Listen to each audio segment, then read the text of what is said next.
Rocketman is directed by Dexter Fletcher, and this film chronicles the life and career of Elton John. It begins with him as a young boy becoming interested in music, and shows the peaks and the valleys of becoming one of the most beloved artists of his generation. For both positive and negative reasons, one of the most talked about films of last year was Bohemian Rhapsody, and one of the more prominent talking points of that film was unfortunately its director Bryan Singer, who after he was discovered to be a colossal asshole, he was swiftly removed from the project. So 20th Century Fox, who was put in a rather difficult position, decided to go down the street and hire a separate filmmaker who was working on another movie about a gay singer-songwriter who is from England, who was hugely popular in the 1970s and wore gaudy clothing and struggled with drug addiction. Although I wasn't a huge fan of Bohemian Rhapsody, and I don't think that in really any circumstance or on any planet it should have been nominated for Best Picture or even been considered. Despite that, I understand that that movie wasn't entirely Dexter Fletcher's vision. So with Rocketman, I think we get a more accurate look at his style and the approach that he would take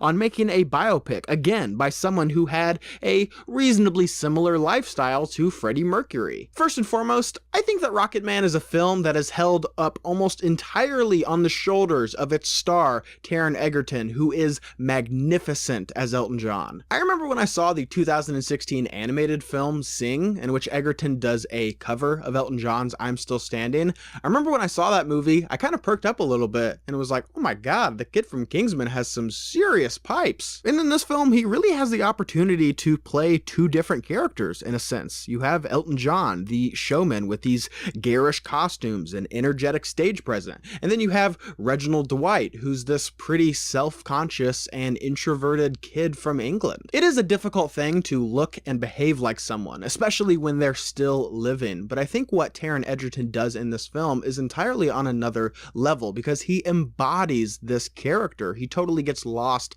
in this role. He has so much energy, and in some of these scenes, he is just giving it all that he's got on what I imagine is multiple takes, especially on some of these more elaborate numbers. Because one of my favorite things about Rocketman is the approach that it takes to telling a true story about a musician. Over the years, we've seen numerous of these types of films cover topics that are pretty prevalent in this genre, things like troubles with other band members, drug addiction, music management, grief, and death of a loved one. A lot of these films strangely have very similar plot points, and I understand that these are true stories, and if these are things that happen in these people's lives, it should probably be included in the film. However, I don't think that that gives these filmmakers a pass to kind of just approach these topics in the same way. Although Rocketman does feature these types of plot points and has things that we have seen in other movies about musicians, I think the way in which they approach these points is pretty unique. Because, first and foremost, Rocketman is a straight up musical. There are dance numbers, the whole 9 yards, which for some people might be an issue, but for myself personally, I actually kind of preferred it this way. I mean, yeah, sure, over the years we've seen numerous of these jukebox musicals that feature the discography of popular artists such as Across the Universe, Mamma Mia,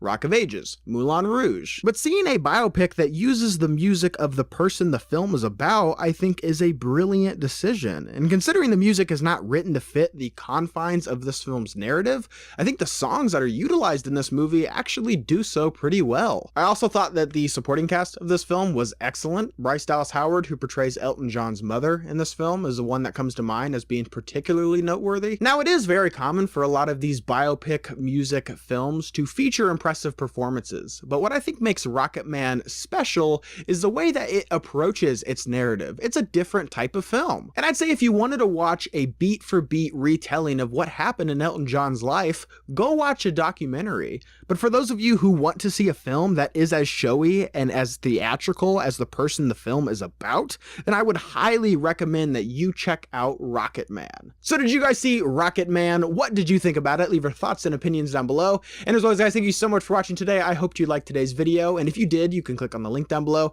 and subscribe to my channel to see more movie reviews and movie related things. And guys, thank you so much for watching and see you next time.